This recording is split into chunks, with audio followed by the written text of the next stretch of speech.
Hey everyone, welcome to my foundation classes your any time classroom. तो guys अभी चल रहा है हमारा बिहार ईएसआई यानी इन्फोर्समेंट सब इंस्पेक्टर का टेस्ट सीरीज। इसी सीरीज में आज हम लोग करने जा रहे हैं एक और सेट। और अगर आप चैनल पे न्यू हो तो चैनल को सब्सक्राइब कर लो और वीडियो को स्टार्ट करने से पहले एक लाइक कर दो यार। और जो भी आपके फ्रेंड्स हैं सबको बुला लो जल्दी से, ताकि हम लोग सब मिलके सेट शुरू कर सकें। तो चलिए स्टार्ट करते हैं आज का सेट। तो आज का हमारा पहला क्वेश्चन है, पंचशील की मुख्य विशेषता क्या है? पंचशील की मुख्य विशेषता क्या है? पंचशील की मुख्य विशेषता निर्गुणता, आर्थिक सहयोग एवं विकास, सांस्कृतिक संबंधों का विकास, या देश के मध्य मित्रता और शांतिपूर्ण अस्तित्व। तो आपका सही आंसर है देश के मध्य मित्रता और शांतिपूर्ण अस्तित्व। ठीक है। पंचशील समझौता दो देशों के बीच में हुआ था। एक देश था इंडिया और दूसरा देश था चाइना। ठीक है। कब हुआ था? 1954 में। ठीक है। 1954-55 में ये समझौता हुआ था भारत और चीन के बीच। और ये हुआ क्यों था? देखो, दोनों के बीच में जो टेरिटरीज हैं, बाउंड्रीज हैं, उनको लेकर विवाद चल रहा था। ठीक है। तो उसी में ये 5 पॉइंट का एक समझौता हुआ था। ठीक है। हम लोग एक दूसरे के बाउंड्री में इंटरफेयर नहीं करेंगे, इंटरनल मैटर में इंटरफेयर नहीं करेंगे, इस तरह के 5 इसमें चीज़ों को इंक्लूड किया गया था। ठीक है। अगर आपसे पूछ लिया जाए कि किन के बीच हुआ था, तो भारत की तरफ से तो थे हमारे जवाहरलाल नेहरू। ठीक है। लेकिन चीन की तरफ से कौन था? झोउ एनलाई। ठीक है। इन दोनों के बीच में झोउ एनलाई। ठीक है। इन दोनों के बीच में ये समझौता हुआ था 1954 में। अगला क्वेश्चन है, उस भारतीय सेना अधिकारी का नाम बताइए जो 2020 गणतंत्र दिवस परेड के लिए पहली महिला परेड एडजुटेंट बनी है। कौन है वो? इस बार बनी थी। ठीक है। कौन पहली महिला परेड एडजुटेंट बनी थी 2020 के गणतंत्र दिवस में? क्या नाम उनका? उनका नाम है तानिया शेरगिल। ठीक है। अगला क्वेश्चन है, कौन से प्रसिद्ध भारतीय गुरुदेव के नाम से जाने जाते हैं? आसान सा क्वेश्चन है। रविन्द्रनाथ टैगोर को हम लोग गुरुदेव के नाम से जानते हैं।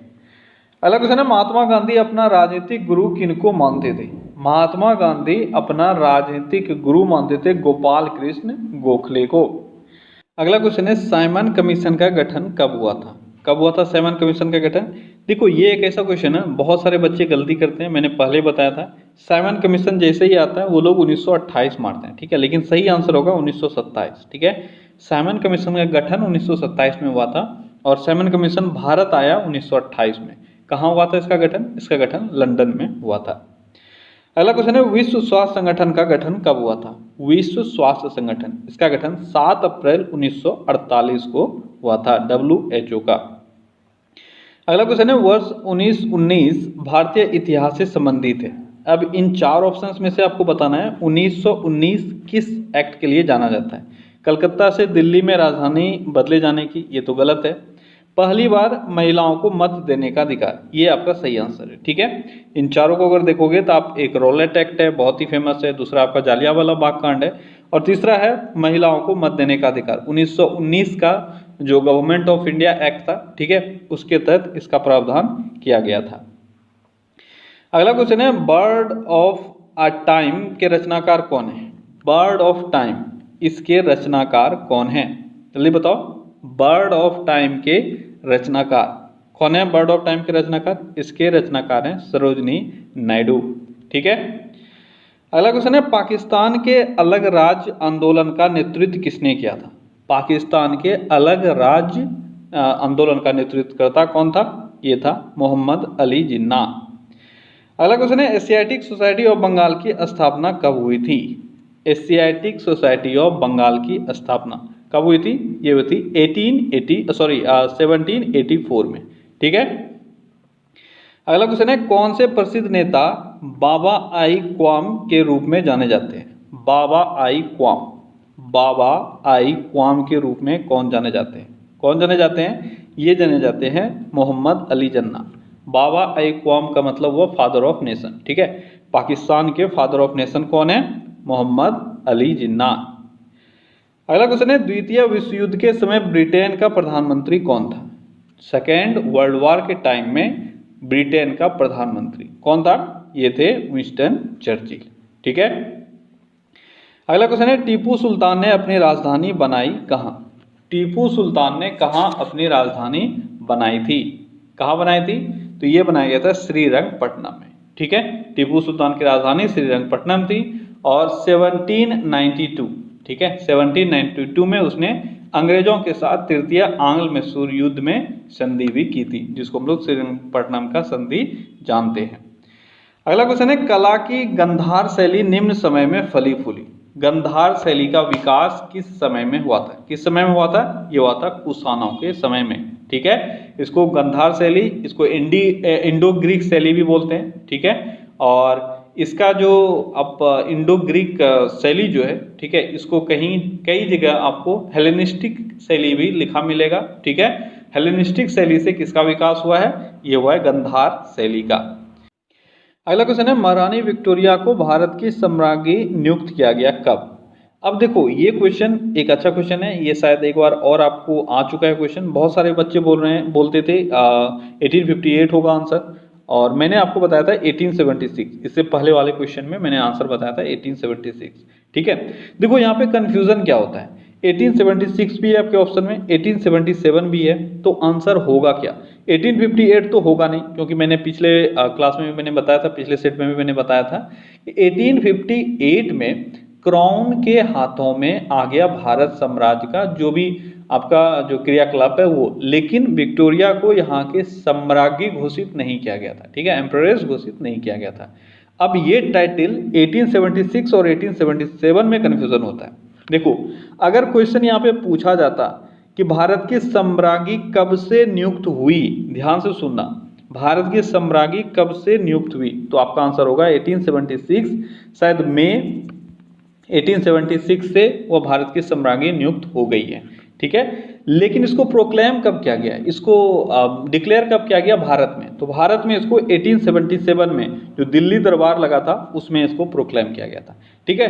तो क्वेश्चन आपको देखना है क्या क्वेश्चन पूछा गया है। हो सकता है मुझसे गलत हो जाए या आपसे गलत हो जाए, कभी कभी क्वेश्चन को हम लोग क्लियरली पढ़ते नहीं है।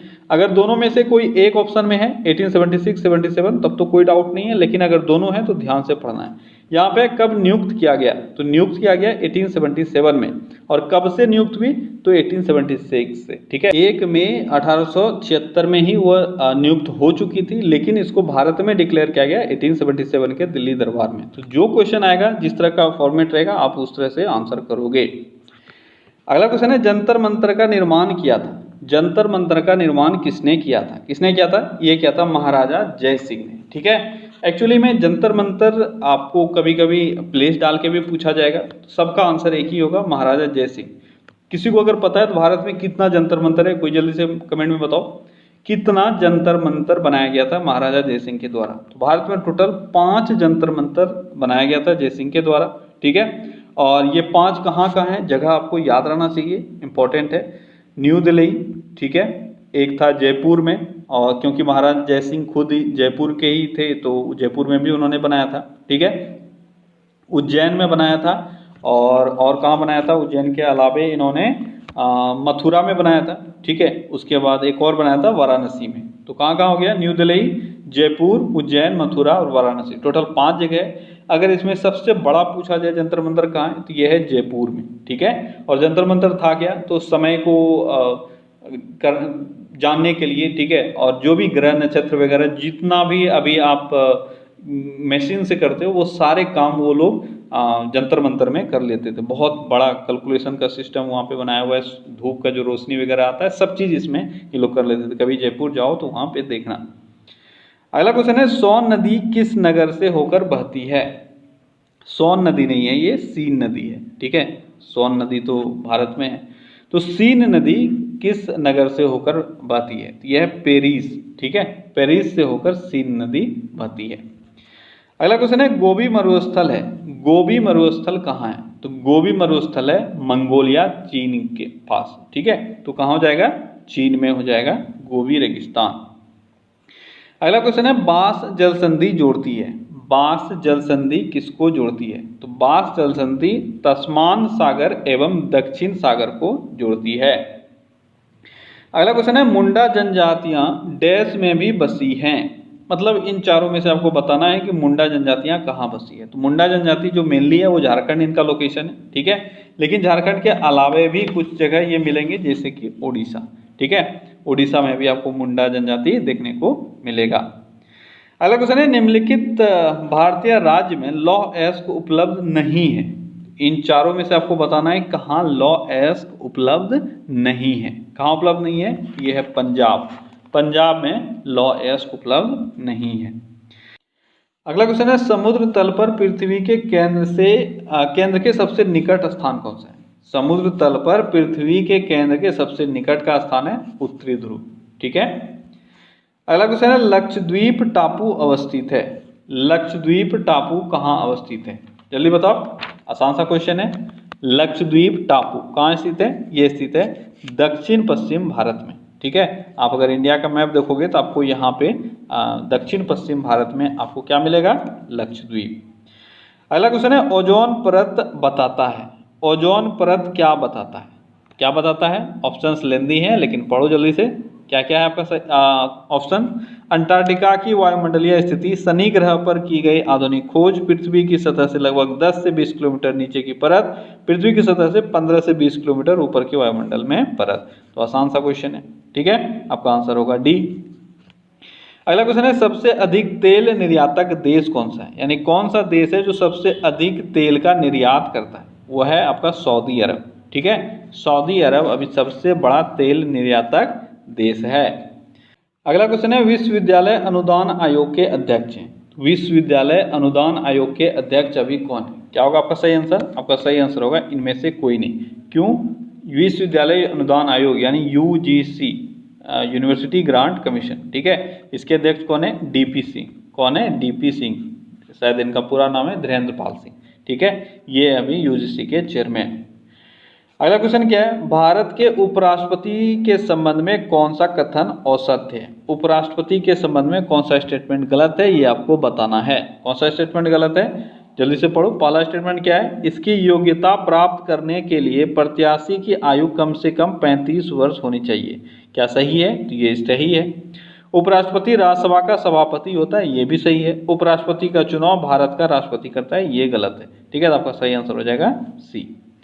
अगला क्वेश्चन है, निम्नलिखित में से किसने आईसीसी वार्षिक पुरस्कार 2019 में आईसीसी महिला क्रिकेटर ऑफ द ईयर के लिए राहेल हीहो फ्लिंट पुरस्कार जीता है? राहेल हीहो फ्लिंट पुरस्कार महिला क्रिकेटर ऑफ द ईयर के लिए किसने जीता है 2019 का? कौन है वो? जल्दी बताओ कौन है? वो है एलिसे पेरी। ठीक है, कौन है? Ellyse Perry. ठीक है। अगला क्वेश्चन है, भारतीय संविधान में संशोधन के लिए विधेयक लाया जाता है। अगर संविधान में संशोधन करना हो तो विधेयक कहाँ लाया जाएगा? कहीं भी लाया जा सकता है, या तो लोकसभा में या राज्यसभा में। अगला क्वेश्चन है, निम्नलिखित उच्च न्यायालयों में कौन एक से अधिक राज्य या केंद्र शासित प्रदेश के लिए है? तो इन चारों में से आपको बताना है एक से अधिक राज्य या केंद्र शासित प्रदेश का हाईकोर्ट कहाँ है? ये आपका गुवाहाटी। ठीक है, कौन सा है? गुवाहाटी। ठीक है, गुवाहाटी में आपका एक से अधिक राज्यों का हाईकोर्ट है। कौन कौन सा है इसमें? आपका इसके अधिकार क्षेत्र में आता है असम, मणिपुर, मेघालय, नागालैंड और त्रिपुरा। ठीक है, ये सारे राज्य आते हैं। अगला क्वेश्चन क्या है, अगर भारत के राष्ट्रपति के चुनाव में कोई विवाद है तो उस विवाद को सौंपा जा सकता है। अगर राष्ट्रपति के चुनाव में कोई भी विवाद हो तो उस विवाद को कहाँ सौंपा जा सकता है? भारत के सर्वोच्च न्यायालय को सौंपा जा सकता है। अगला क्वेश्चन है, भारतीय संविधान भारत के राष्ट्रपति को अधिकार नहीं देता। इन चारों में से बताना है आपको कि भारतीय राष्ट्रपति को कौन सा अधिकार नहीं मिला है। आसान सा क्वेश्चन है। क्या होगा सही आंसर? सही आंसर है राज्यों के मुख्यमंत्री की नियुक्ति का अधिकार किसके पास है? राज्यपाल के पास है, ये राष्ट्रपति के पास नहीं है। अगला क्वेश्चन है, भारतीय संविधान के लिए प्रथम संशोधन विधेयक कब लाया गया? संविधान में संशोधन विधेयक पहली बार कब लाया गया था? ये लाया गया था 1951। कब लाया गया? 1951 में। अगला क्वेश्चन है, भारत के सर्वोच्च न्यायालय की स्वीकृति क्षमता यानी सैंक्शनड स्ट्रेंथ क्या है? हमारी भारतीय न्यायपालिका में सैंक्शन स्ट्रेंथ कितना है? कितना है? न्यायाधीशों का संख्या कितना है वो अभी बताना है। तो वो है आपका टोटल अभी 33 प्लस 1। ठीक है। अगला क्वेश्चन है, विचाराधीन कैदियों के हित में किसने जेल नहीं जमानत ही नियम का निर्णय दिया था? अच्छा क्वेश्चन है, जल्दी बताओ। ये स्टेटमेंट किसका है? जेल नहीं जमानत ही नियम। ये स्टेटमेंट किसका है? यह है जस्टिस कृष्ण अय्यर का। ठीक है, इन्होंने ये स्टेटमेंट दिया था, जेल नहीं जमानत ही नियम है, विचाराधीन कैदियों के हित में इन्होंने ये निर्णय दिया था।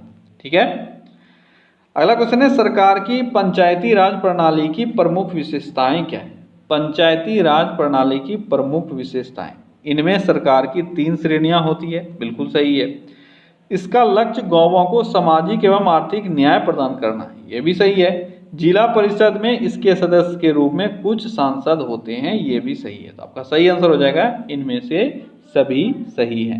ठीक है, अगला क्वेश्चन है, अमेरिका की टेक दिग्गज कंपनी माइक्रोसॉफ्ट ने वर्ष डैश तक कार्बन उत्सर्जन में कटौती करने की घोषणा की है। यानी माइक्रोसॉफ्ट ने कब तक कार्बन उत्सर्जन में कटौती करने का घोषणा किया है? तो यह है 2030 तक।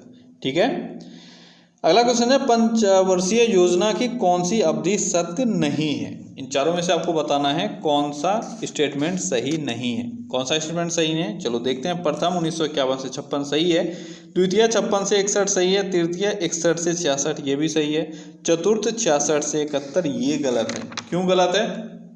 याद है कुछ? जो अवकाश था वो अवकाश का टाइम आपको पता है, 66 से लेकर 69 तक ये अवकाश रहा है।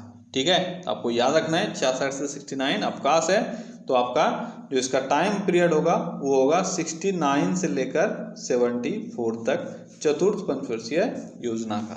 ठीक है, अगला क्वेश्चन है, परमाणु ऊर्जा में भारतीय कार्यक्रम के जनक हैं। परमाणु ऊर्जा में भारतीय कार्यक्रम के जनक कौन है? कौन है? ये हैं जो होमी जहांगीर भाभा।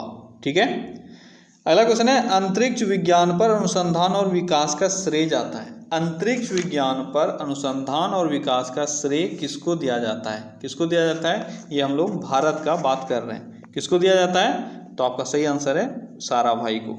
ठीक है, अब देखो साराभाई ये अंतरिक्ष से संबंधित हैं और होमी जहांगीर भाभा किससे संबंधित हैं? अभी आपने पढ़ा, ये परमाणु ऊर्जा के कार्यक्रमों से संबंधित है। तो दोनों चीजें आपको याद रखनी है। अगला क्वेश्चन है, रसायन शास्त्र के लिए 2019 का नोबेल पुरस्कार दिया गया किसको? तो 2019 में 3 लोगों को नोबेल पुरस्कार मिला था, उनमें से किसी एक का नाम आपका यहाँ पे दिया हुआ है। कौन है? ये हैं ग्रेग एल सेमेंजा। ठीक है, और ये कहाँ से बिलोंग करते हैं? अमेरिका से बिलोंग करते हैं, और इस बार इनको दिया गया था रसायन शास्त्र का नोबेल पुरस्कार 2019 में। अगला क्वेश्चन है, वैज्ञानिक अल्बर्ट आइंस्टीन प्रसिद्ध हैं। अल्बर्ट आइंस्टीन इन चारों ऑप्शंस में से किस चीज के लिए प्रसिद्ध हैं? किस चीज के लिए प्रसिद्ध हैं? तो प्रकाश विद्युत प्रभाव के लिए वो प्रसिद्ध हैं। ठीक है, और आइंस्टीन ने 1905 में प्लैंक के क्वांटम सिद्धांत के आधार पर प्रकाश विद्युत प्रभाव की घटना का सफल व्याख्या किया था। अगला क्वेश्चन है, शीघ्रोत्पादी रिएक्टर है बिजली पैदा करने वाला एक नाभिकीय रिएक्टर जो बिजली उत्पन्न करता है। कैसे बिजली उत्पन्न करता है ये आपको बताना है। कैसे बिजली उत्पन्न करता है? ऑप्शंस पढ़ो। कैसे बिजली उत्पन्न करता है एक शीघ्रोत्पादी रिएक्टर? कैसे करता है? ये करता है आपका विगलन प्रक्रिया के द्वारा। कैसे? विगलन प्रक्रिया के द्वारा। अगला क्वेश्चन है, पाश्चराइजेशन एक प्रक्रिया है जिसमें दूध के साथ क्या करते हैं हम लोग? पाश्चराइजेशन मेथड में दूध के साथ क्या किया जाता है? क्या किया जाता है? दूध को पहले बहुत देर तक गर्म किया जाता है और एक निश्चित समय तक अचानक ठंडा कर लिया जाता है। ये आपका एक मोटा मोटा चीज हुआ इन ऑप्शंस के हिसाब से अगर मैं देखूं तो। ठीक है, लेकिन एग्जैक्ट अगर देखोगे तो दूध का पाश्चराइजेशन 2 मेथड से किया जाता है। एक बहुत अधिक हाई टेम्परेचर पर बहुत कम समय के लिए, और एक नॉर्मल टेम्परेचर पर कुछ ज़्यादा समय के लिए। तो दोनों अगर आपको आता है तो जल्दी से मुझे बताओ। अगला क्वेश्चन है, मलेरिया के संबंध में कौन सा कथन सत्य नहीं है? तो क्या क्या स्टेटमेंट दिया हुआ है? यह परोपजीवी कीट द्वारा पैदा की जाने वाली बीमारी है। परोपजीवी मतलब वो पैरासाइट। ठीक है, तो मलेरिया तो पैरासाइट से होता है, प्लाज्मोडियम नामक पैरासाइट से ये होता है। ये स्टेटमेंट तो सही लग रहा है। दूसरा स्टेटमेंट है, ये मच्छरों द्वारा फैलाई जाती है। बिल्कुल सही है, एनोफिलिस मादा एनोफिलिस मच्छर के द्वारा ये फैलाई जाती है। तीसरा है, दलदली क्षेत्रों में अधिकतर होता है। ये भी सही है, दलदली क्षेत्रों में आपको मलेरिया अधिकतर देखने को मिलेगा। अगला क्वेश्चन है, इसके इलाज में क्लोरोक्विन का उपयोग होता है। ये भी सही है, तो आपका आंसर क्या होगा? ये क्वेश्चन थोड़ा सा गड़बड़ हो गया। ठीक है, मलेरिया के संबंध में ये चारों स्टेटमेंट सही है, तो यहाँ पे आप इस क्वेश्चन को थोड़ा सा देख लेना, छोड़ दो। ठीक है, अगला क्वेश्चन है, भारत और देश ने उमरोई में आतंकवाद रोधी अभ्यास किया। भारत और किनके बीच अभ्यास हुआ? उमरोई में, अभी हाल ही में। ये बांग्लादेश के बीच हुआ था, ठीक है। और क्या था अभ्यास का नाम? संप्रीति 9 इस बार हुआ। अगला क्वेश्चन है, स्टेनलेस स्टील मिश्र धातु है। स्टेनलेस स्टील किसका मिश्र धातु है? तो लोहे के साथ अगर हम क्रोमियम और निकल को मिलाते हैं तो हमारा बन जाता है स्टेनलेस स्टील। हार्डनेस के लिए इसमें ये क्या बोलते हैं इसको, कार्बन भी मिलाया जाता है, ठीक है। किस लिए? तो हार्डनेस के लिए। अगला क्वेश्चन है, निम्नलिखित में से किसे आईसीसी वार्षिक पुरस्कार 2019 में ODI cricketer of the year पुरस्कार से सम्मानित किया गया? ODI cricketer of the year पुरस्कार से इस वर्ष रोहित शर्मा को सम्मानित किया गया है, ठीक है। अवार्ड को आपको ध्यान से याद रखना है। क्या पूछा गया था? ODI cricketer of the year. Clear है? अगला क्वेश्चन है, तब कोई प्रतिक्रिया नहीं होती है जब भाप गुजरती है ऊपर से। किसके ऊपर से भाप गुजरेगी जो कोई प्रतिक्रिया नहीं होगा? आपका सही आंसर होगा एल्यूमिनियम, ठीक है। एल्यूमिनियम के ऊपर से भाप के गुजरने पर कोई प्रतिक्रिया नहीं होगा। अगला क्वेश्चन है, वैज्ञानिक इवान पावलोव किस क्षेत्र में अपने कार्यों के लिए जाने जाते हैं? इवान पावलोव ये एक वैज्ञानिक है, किस क्षेत्र में जाने जाते हैं? किस क्षेत्र में ये प्रसिद्ध हैं? किस क्षेत्र में इनको जाना जाता है? प्रायोगिक मनोविज्ञान के क्षेत्र में, ठीक है। अगला क्वेश्चन है, निकोलस कोपरनिकस प्रसिद्ध हैं। निकोलस कोपरनिकस क्यों प्रसिद्ध हैं? आसान सा क्वेश्चन है, क्यों प्रसिद्ध हैं? तो निकोलस कोपरनिकस प्रसिद्ध हैं यह बताने के लिए कि ग्रह सूर्य के चारों ओर चक्कर लगाते हैं, न कि पृथ्वी के। अगला क्वेश्चन है, बिहार राज्य अवस्थित है निम्न देशांतरों के मध्य। तो देशांतर यानी लॉन्गिट्यूड आपको बताना है बिहार का। देखो आसान सा क्वेश्चन है, बहुत बार आपने ये पढ़ा है पर अक्सर आप ये भूल जाते हो। क्या होगा? यहाँ पे अप्रोक्स दिया हुआ है, एग्जैक्ट आपको नहीं दिया हुआ। क्या होगा सही आंसर? आपका सही आंसर होगा ए, लगभग 84 डिग्री पूर्व से लेकर 88 डिग्री पूर्व। लेकिन आपको एग्जैक्ट याद रखना है। एग्जैक्ट अगर लैटिट्यूड पूछा जाए आपसे तो लैटिट्यूड कितना होता है? ये होता है, देखो सबसे पहले एक मोटा मोटा याद रख लो, 24 से 27। क्या है? 24 से 27 ये है आपका लैटिट्यूड, 24 डिग्री नॉर्थ से लेकर 27 डिग्री नॉर्थ तक, ठीक है। पहले याद रख लो मोटा मोटा। उसके बाद ये था लैटिट्यूड और लॉन्गिट्यूड जो अभी हम लोगों ने पढ़ा, तो ये आपका 84 से लेकर 88 तक, ठीक है। ये आपको याद रह गया। अब एग्जैक्ट जो है वो याद रखो। लैटिट्यूड क्या है? 24 डिग्री 20 मिनट 10 सेकेंड नॉर्थ से लेकर 27 डिग्री 31 मिनट 15 सेकेंड, ठीक है। ये नॉर्थ, ये आपका हो गया लैटिट्यूड। क्लियर है? 24 20 10 27 31 15 ये हो गया लैटिट्यूड। और लॉन्गिट्यूड कितना है? 83 डिग्री 19 मिनट 50 सेकेंड।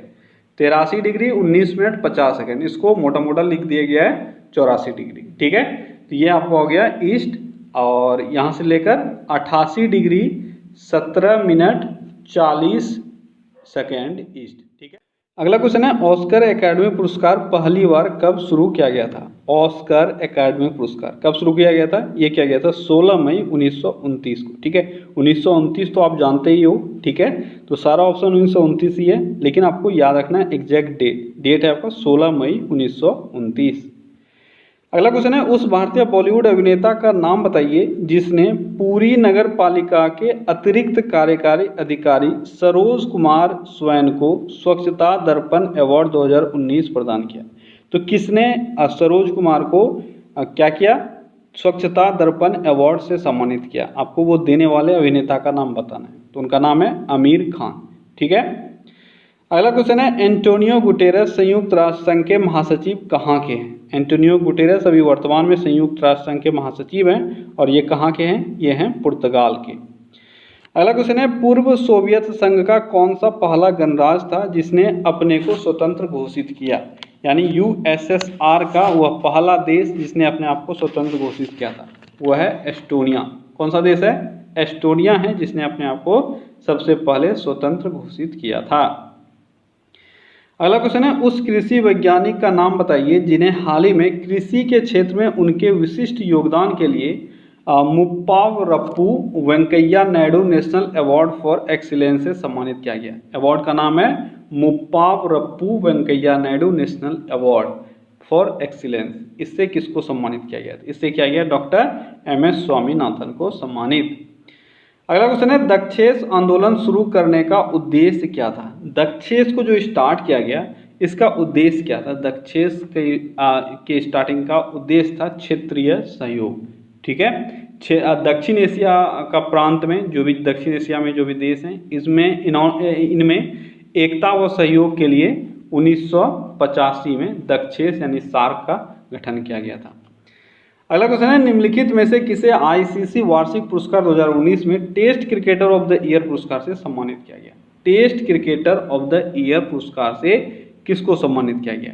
अभी ऊपर आपने ओडीआई पढ़ा था, ठीक है, और अब आप पढ़ रहे हो टेस्ट क्रिकेटर, इसलिए मैंने बोला था ध्यान से पढ़ना। आज मैंने 2 क्वेश्चन इंक्लूड किया है, 2-3 क्वेश्चन आईसीसी से, ताकि आपका जो भी थोड़ा बहुत आता है आप इसको क्लियर करते जाना। ठीक है, ये है पैट कमिंस। ठीक है, पैट कमिंस को test cricketer of the year पुरस्कार से सम्मानित किया गया। अगला क्वेश्चन है, शांति निशस्त्रीकरण और विकास के लिए वर्ष 2019 का इंदिरा गांधी पुरस्कार किसको दिया गया? इंदिरा गांधी पुरस्कार हर वर्ष दिया जाता है शांति निशस्त्रीकरण और विकास के लिए। ठीक है, तो 2019 में किसको मिला? ये मिला डेविड एटनबरो को। ठीक है, अगला क्वेश्चन है, मदर टेरेसा के द्वारा स्थापित धर्म संघ क्या कहलाता है? मदर टेरेसा के द्वारा स्थापित धर्म संघ को क्या कहा जाता है? ये कहा जाता है मिशनरीज ऑफ चैरिटी। ठीक है, मिशनरीज ऑफ चैरिटी की स्थापना मदर टेरेसा ने 1950 में किया था। और आप जानते हो मदर टेरेसा जो हैं जनरली जो असहाय लोग हैं समाज के, जो मरणासन लोग हैं, उनके लिए इन्होंने बहुत कुछ किया है, इसलिए उनको उनकी इस नाम से जाना जाता है, मदर के नाम से। ठीक है, और आपको पता होगा एक निर्मल हृदय इसका स्थापना उन्होंने मरणासन लोगों के लिए किया था। कब किया था? 1952 में। ठीक है, और 1953 में प्रथम अनाथालय का भी इन्होंने स्थापना किया था। अगला क्वेश्चन है, निम्नलिखित में से कौन सा कथन सत्य है? इन 4 स्टेटमेंट्स में आपको बताना है कौन सा स्टेटमेंट सही है। संयुक्त राज्य अमेरिका में सरकार की संघीय प्रणाली है, क्या ये स्टेटमेंट सही है? वहाँ पे अध्यक्षात्मक प्रणाली है, ना कि संघीय प्रणाली, तो ये गलत है। दूसरा है, भारत में सरकार की संघीय और एकात्मक दोनों ही प्रणाली है, तो ये है पार्शियल संघीय भी है, पार्शियल एकात्मक भी है, तो ये आपका सही स्टेटमेंट है। अगला क्वेश्चन है, बड़ी लाइन की 2 पटरियों के बीच दूरी होती है। ब्रॉड गेज का बात किया जा रहा है। ब्रॉड गेज के 2 पटरियों के बीच में दूरी कितना होता है? कितना होता है ब्रॉड गेज में? ये होता है आपका 5.5 फीट। ठीक है, अगला क्वेश्चन है, ऑपरेशन ब्लैक बोर्ड सरकारी योजना है किस चीज़ के लिए? तो ब्लैक बोर्ड, जो ऑपरेशन ब्लैक बोर्ड चलाया गया था, वह किस चीज़ के लिए चलाया गया था? किस चीज़ के लिए चलाया गया था? ये चलाया गया था वयस्कों को साक्षर बनाने के लिए, प्रोत्साहित करने के लिए। क्या? Operation black board. अगला क्वेश्चन है, 2019 का दादा साहेब फाल्के पुरस्कार से किसको सम्मानित किया गया? अमिताभ बच्चन है जिनको 2019 का दादा साहेब फाल्के पुरस्कार से सम्मानित किया गया। अगला क्वेश्चन है, वाईकॉम सत्याग्रह था। वाईकॉम सत्याग्रह क्या था? ये आपको बताना है। वाईकॉम सत्याग्रह क्या था? तो वाईकॉम सत्याग्रह छुआछूत रोकने के लिए एक आंदोलन था जो केरल में चलाया गया था, और गांधी जी ने इसमें पार्टिसिपेट किया था बहुत एक्टिवली। ठीक है, अगला क्वेश्चन है, एस्पेरेंटो क्या है? एस्पेरेंटो क्या है? एस्पेरेंटो विश्व भाषा के रूप में कार्य करने के लिए बनाई गई एक कृत्रिम भाषा है। क्या है? एक कृत्रिम भाषा जिसको ग्लोबल लैंग्वेज के तौर पे यूज़ किया जाना था, इसके लिए इसको बनाया गया था, और ये है आर्टिफिशियल लैंग्वेज। अगला क्वेश्चन है, autobiography of unknown Indian. Autobiography of an unknown Indian, ये बुक किसने लिखा है? किसने लिखा है ये बुक? ये बुक लिखा गया है नीदर सी चौधरी के द्वारा। अगला क्वेश्चन है, इंडिया विंस फ्रीडम के लेखक कौन है? इंडिया विंस फ्रीडम के लेखक कौन है? कौन है? ये हैं अबुल कलाम आज़ाद। अगला क्वेश्चन है, वह भाषा जो भारत में हिंदी के बाद वक्ताओं की दूसरी सबसे अधिक जनसंख्या द्वारा बोली जाती है, वो आपको बताना है। यानी दूसरी सबसे फेमस भाषा कौन है जो बोली जाती है भारत में? वो है आपका बंगाली। ठीक है, अगला क्वेश्चन है, स्विट्जरलैंड में बोली जाने वाली प्रधान भाषाएं कौन कौन सी है? स्विट्जरलैंड में बोली जाने वाली प्रधान भाषाएं कौन कौन सी हैं? ये हैं जर्मन, फ्रेंच और इटालियन। ठीक है, अगला क्वेश्चन है, यूनेस्को की कार्य भाषाएं क्या है? यूनेस्को की ऑफिशियल लैंग्वेज क्या है? क्या है? यह है अंग्रेजी और फ्रेंच। अगला क्वेश्चन है, निम्नलिखित में कौन सा युग्म गलत है? तो इन जो भी मैच दिया हुआ है इसमें से कौन सा गलत है? भीमसेन जोशी शास्त्रीय गायन संगीत, ये सही है। अल्लाह रखा तबला, ये भी सही है। और देबू चौधरी सितार, ये भी सही है। एम.एस. सुब्बलक्ष्मी बांसुरी, ये गलत है। एम.एस. सुब्बलक्ष्मी का नाम आपने सुना है, बहुत बार आपने नाम इनका सुना होगा, ठीक है। और ये कर्नाटक के एक बहुत ही फेमस गायिका हैं और इनको भारत रत्न से भी सम्मानित किया गया है। ये बांसुरी नहीं बजाती थी, ठीक है। अगला क्वेश्चन है, निम्नलिखित पत्रकारों में से मैगसेसे पुरस्कार प्राप्त करने वाला कौन है? तो इन चारों में से आपको उस पत्रकार का नाम बताना है जिनको लाइफ में कभी मैगसेसे पुरस्कार से सम्मानित किया गया था। वो कौन है? वो है अरुण शौरी, ठीक है। अगला क्वेश्चन है, विभिन्न राज्य और उनके लोकप्रिय नृत्य इस प्रकार दिए गए हैं। अब आपको बताना है कि सही मैच क्या है इनका। आंध्र प्रदेश, असम, हिमाचल प्रदेश, राजस्थान। बिहू, बुर्रा, घूमर और नाटी, इसमें से मैच करके बताओ सही आंसर क्या होगा। जल्दी से मैच करो, क्या होगा सही आंसर। देखो, सबसे पहले आपका आंध्र प्रदेश, उसके बाद है असम, हिमाचल प्रदेश, राजस्थान। तो राजस्थान का आप जानते हो घूमर, ठीक है। असम का जानते हो बिहू। तो दो तो आप सभी जान रहे हो, यानी बी का होगा ए। तो बी का अगर ए होगा तो ये खत्म हो गया, ये खत्म हो गया, ठीक है। उसके बाद डी यानी 4 का होगा सी, ठीक है। 4 का सी, तो आपका ये भी खत्म हो गया, तो आपका सही आंसर होगा सी, ठीक है। तो सबसे पहले क्या है, आंध्र प्रदेश, आंध्र प्रदेश होगा बुर्रा, ठीक है। उसके बाद है असम, असम का हो जाएगा बिहू, हिमाचल प्रदेश का हो जाएगा नटी और राजस्थान का हो जाएगा घूमर। क्लियर है। अगला क्वेश्चन है, भारत में जन्मे 2 अमेरिकी नागरिक जिन्हें विज्ञान के क्षेत्र में नोबेल पुरस्कार मिला है, वे कौन कौन थे, ये आपको बताना है। भारत में जन्मे 2 अमेरिकी वैज्ञानिक हैं, कौन कौन है वो हैं आपके हरगोविंद खुराना और एस चंद्रशेखर। ये भारत में जन्मे हैं और अमेरिकी नागरिक थे, ठीक है। और इनको विज्ञान के क्षेत्र में नोबेल पुरस्कार से सम्मानित किया गया है। अगला क्वेश्चन है, कलिंग पुरस्कार दिया जाता है। कलिंग पुरस्कार किस क्षेत्र में दिया जाता है? तो विज्ञान को लोकप्रिय बनाने के लिए हर एक साल कलिंग पुरस्कार दिया जाता है, ठीक है। अगला क्वेश्चन है, एक वयस्क भारतीय हाथी का भार लगभग कितना होता है? भारतीय हाथी का भार आपको स्पेसिफिकली दे दिया गया है, इंडियन एलिफेंट। इनका भार, एक एडल्ट इंडियन एलिफेंट का भार लगभग 1000 किलोग्राम होता है। अगला क्वेश्चन है, अंतर्राष्ट्रीय क्रिकेट परिषद द्वारा निम्नलिखित में से किसे 2019 का ODI cricketer of the year चुना गया? फिर से आ गया ये क्वेश्चन, क्या आपका ODI cricketer of the year, फिर से आ गया आपका एक क्वेश्चन। तो अब मैंने बताया था सही आंसर है रोहित शर्मा, ठीक है। ODI cricketer of the year Rohit Sharma को चुना गया है। अगला क्वेश्चन है, वर्ष 2019 का डेविस कप जीता था किसने? वर्ष 2019 का डेविस कप किसने जीता है? डेविस कप जीता गया है स्पेन के द्वारा 2019 का। अगला क्वेश्चन है, किस खेल के लिए थॉमस कप पुरस्कार दिया जाता है? थॉमस कप पुरस्कार किस खेल के लिए दिया जाता है? किस खेल के लिए दिया जाता है थॉमस कप? ये दिया जाता है बैडमिंटन के लिए, ठीक है। अगला क्वेश्चन है, प्रथम एशियाई खेल हुए थे कहाँ पे? प्रथम एशियन गेम्स कहाँ हुआ था, ये आपको बताना है। कहाँ हुआ था? ये हुआ था नई दिल्ली में। अगला क्वेश्चन है, संसार का सबसे बड़ा स्टेडियम अवस्थित है। संसार का सबसे बड़ा स्टेडियम कहाँ है? तो ये अभी हाल ही में भारत में संसार का सबसे बड़ा स्टेडियम गुजरात में बना, जिसमें जो ट्रम्प हैं वो भी आए हुए थे, ठीक है। और उनके लिए जो प्रोग्राम था वो था कौन सा? नमस्ते ट्रम्प। और वो स्टेडियम कौन सा है? वह पुराना नाम था उसका मोन्टेरा स्टेडियम, और न्यू नाम क्या है जल्दी से मुझे कमेंट में बताओ, मैं नहीं बताऊँगा। न्यू नाम क्या है आप लोग जल्दी से कमेंट में बताओ, और आप ही अपने से पढ़ लो। अगला क्वेश्चन है, प्रकाश पादुकोण किस क्षेत्र में प्रसिद्ध है? प्रकाश पादुकोण किस क्षेत्र में प्रसिद्ध है, जल्दी बताओ। प्रकाश पादुकोण बैडमिंटन में प्रसिद्ध खिलाड़ी है। अगला क्वेश्चन है, डुरंड कप किस खेल से संबंधित है? डुरंड कप किस खेल से संबंधित है? किस खेल से संबंधित है? यह है फुटबॉल से, ठीक है। अगला क्वेश्चन है, भारत में सेना दिवस हर साल देश को आज़ादी के बाद 1949 में देश के पहले commander in chief field marshal KM. Cariappa द्वारा अंतिम British commander in chief FRR Bush से सैन्य कमान अपने हाथों में लेने के लिए मनाया जाता है। तो एग्जाम में आपको इस तरह के लंबे लंबे क्वेश्चंस भी आते हैं, लेकिन वो किसी काम का नहीं होता है, बहुत सारा डाटा फालतू का दिया रहता है, ठीक है, जैसे मैंने यहाँ पे दिया है। तो चलो कोई बात नहीं। तो आपका सही आंसर क्या है? आपका सही आंसर है 15 जनवरी। क्लियर है। लेकिन जो डिटेल है वो आपको याद रखना है कि पहले यहाँ पे देखो कितना अच्छा डिटेल दिया हुआ है। पहले जो हमारे कमांडर इन चीफ थे फील्ड मार्शल के.एम. करियप्पा, इनको किस ब्रिटिश कमांडर इन चीफ से जो पद है वो मिला था? वो कौन है? FRR बूसर, ठीक है, FRR बूसर, ये थे British commander in chief.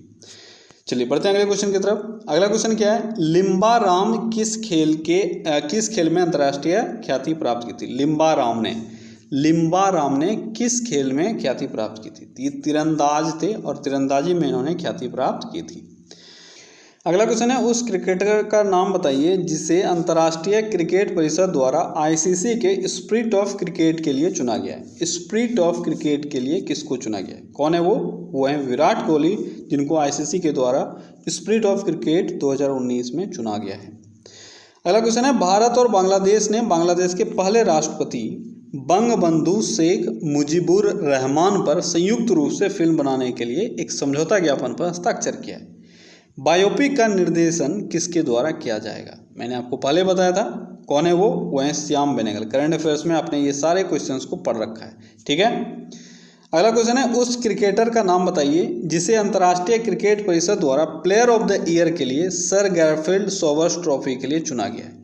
Player of the year के लिए सर गैरफील्ड सोबर्स ट्रॉफी के लिए किसको चुना गया है? किनको चुना गया है? ये चुना गया है बेन स्टोक्स को, ठीक है।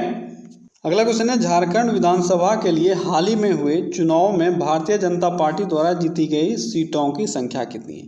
तो अभी झारखंड विधानसभा का चुनाव हुआ था और इसमें कौन विजयी रहे? हेमंत सोरेन अभी वहाँ के CM बने, ठीक है। तो इनका पार्टी और कांग्रेस का जो भी इनका गठबंधन है वो विजयी रहा। अब आपको ये बताना है कि भारतीय जनता पार्टी को वहाँ पे कितना वोट मिला था। तो टोटल 25 सीटों पे इन्होंने जीत दर्ज की थी इस बार। अगला क्वेश्चन है, बिचेंद्री पाल निम्न में से एक सुपरिचित नाम है, किस फील्ड से? आसान सा क्वेश्चन है, बिचेंद्री पाल किस फील्ड से हैं? तो ये पर्वतारोहण से संबंधित है। अगला क्वेश्चन है, उत्तर प्रदेश के राज्यपाल अभी कौन है? उत्तर प्रदेश के राज्यपाल कौन है? आनंदीबेन पटेल। क्लियर है। अगला क्वेश्चन है, वर्ष 2021 के लिए वित्तीय घाटा प्रदर्शन है लगभग कितना? तो बजट में इस बार का जो 2021 के लिए वित्तीय घाटा प्रस्तुत किया गया था वो कितना है? वो है आपका 3.8%, ठीक है। अगला क्वेश्चन है, वैश्विक जोखिम रिपोर्ट 2020 हाल ही में डैश द्वारा जारी की गई? वैश्विक जोखिम रिपोर्ट यानी वर्ल्ड को किन चीज़ों से खतरा है, इस पर एक रिपोर्ट आया और इसको हर वर्ष जारी किसके द्वारा किया जाता है? विश्व आर्थिक मंच के द्वारा। किसके द्वारा? विश्व आर्थिक मंच के द्वारा ये रिपोर्ट जारी किया जाता है। अगला क्वेश्चन क्या है, UN ने 2019 को घोषित किया है किस रूप में मनाने के? 2019 को घोषित किया गया है स्वदेशी भाषा का अंतर्राष्ट्रीय वर्ष, ठीक है। 2019 को किस रूप में घोषित किया गया था? स्वदेशी भाषा का अंतर्राष्ट्रीय वर्ष। अगला क्वेश्चन है, बैंक ऑफ बड़ौदा के संस्थापक कौन थे? बैंक ऑफ बड़ौदा के संस्थापक कौन है? कौन है? ये हैं सयाजीराव गायकवाड़। क्या है नाम इनका? सयाजीराव गायकवाड़ बैंक ऑफ बड़ौदा के ये संस्थापक थे, ठीक है। तो क्या गाइस, आज के समय बस इतना ही। चलिए कल फिर से हम लोग अगले सेट मिलते हैं। Till then take care, bye.